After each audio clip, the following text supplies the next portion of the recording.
Another dark Sunday for Ferrari, not only because of the weather in Shanghai, which was cloudy throughout the race, but also due to the on-track performances of the two SF25 cars of Charles Leclerc and Lewis Hamilton, who finished in 5th and 6th positions at the end of the Chinese Grand Prix.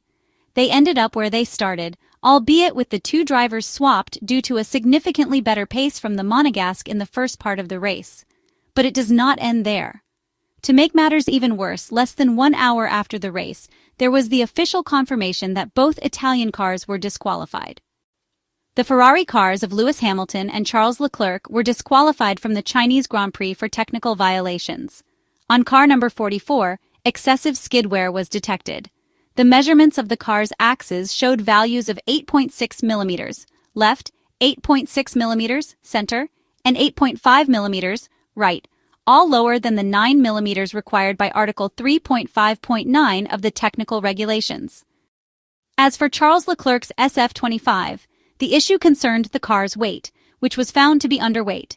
The car was weighed by the FIA technical delegate both with and without fuel, obtaining the same result of 799 kilograms after the fuel was emptied and the damaged front wing was replaced. The scale calibration was verified and confirmed, with the competitor present during the measurement. Looking back at the events on track, the two Ferrari cars, starting from the third row, met at the first corner. Both overtook a sleeping Max Verstappen, and Charles Leclerc on the inside hit the rear right of his teammate, damaging the wing. Fortunately, there was no evident issue with car number 44, as a puncture was just around the corner, but it is clear that Charles Leclerc's pace was hampered, having lost about 30 points of aerodynamic downforce, which is quite a lot. Yet, the Monegasque did not seem to suffer too much from it, and in fact had a better pace than Lewis Hamilton, who was truly off form compared to his dominating victory in yesterday's sprint race at the 5.45 1-kilometer Shanghai International Circuit. Charles Leclerc then asked for and obtained, not without difficulty, the position from the 7-time Formula One world champion, trying to catch up to George Russell and then aim for the podium. It was all within reach until the mistake at the end of the long straight, also giving way to a revived Max Verstappen in the final stages. However, the anonymous pace of Lewis Hamilton is still to be understood. There were changes made to the two SF25 cars compared to yesterday, but this did not improve the performance of the two drivers. The one suffering the most was clearly the Briton, who will probably make different choices in the future regarding the setup of a car that seems to live day by day. Fast yesterday, not today, perhaps due to the weather, fuel load, or ride height. There are many factors that can influence it. The fundamental difference between Charles Leclerc's and Lewis Hamilton's race lies in the feel for the car. The Monegasque felt very comfortable in the car today, so much so that he claimed that without the damage to the front wing, he would have had the pace to fight for the win. A strong statement, but perhaps it does not truly reflect the real forces on track, as the SF25 still doesn't seem capable of competing with a McLaren that seems untouchable at the moment. Totally contrasting feelings for Lewis Hamilton. The English driver's 6th place, achieved despite a second pit stop that seems to have been made just to manage tire degradation and not to try something extreme, stands in stark contrast to his strong performance in yesterday's sprint race. Modifications were made to the SF25 that did not satisfy the multiple-time world champion.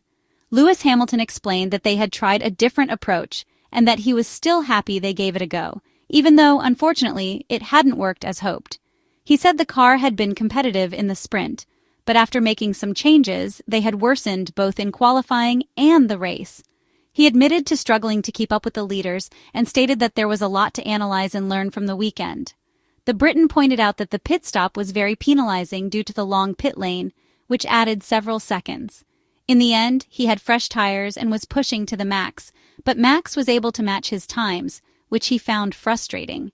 As for raising the car, he clarified that they hadn't done anything drastic. He explained they had made small adjustments, but these had worsened the overall balance. The 7-time F1 world champion mentioned that Charles had already tried some of these setups in Bahrain, but he hadn't. They both followed them here, but they hadn't produced the expected results. Lewis concluded that it was clear they would need to avoid repeating this setup in the future and revisit their approach to find a more effective one. What remains is another disappointing weekend for Ferrari, with two cars disqualified in the Chinese Grand Prix. For different technical reasons, This had never happened in Formula One history. Ferrari therefore suffers a huge blow with Charles Leclerc excluded from 5th place and Lewis Hamilton from 6th.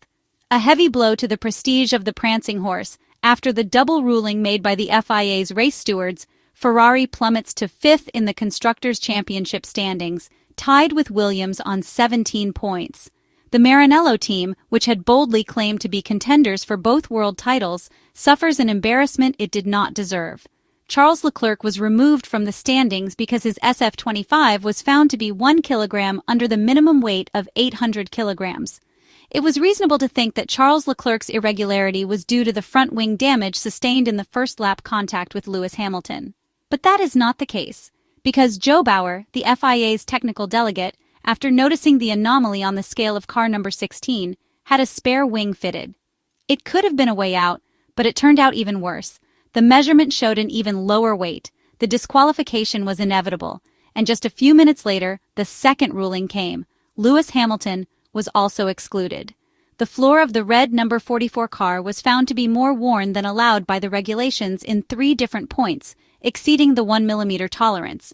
There was no setup issue that affected the car's behavior because the wear was checked across the entire plank, making it the result of a setup choice made before the race.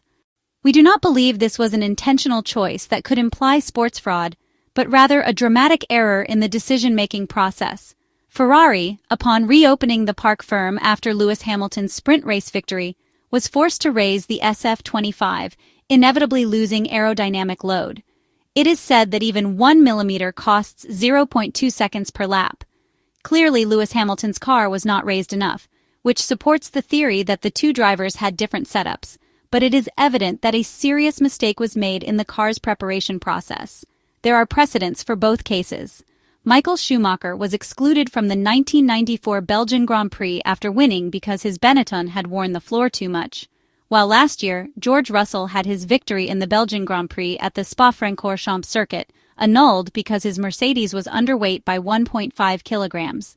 The race strategy had been changed, resulting in greater tire wear than calculated.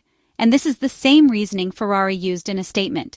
The anomaly is that both irregularities occurred in the same race. We rule out the possibility that they tried to be clever in Maranello, as in Formula One.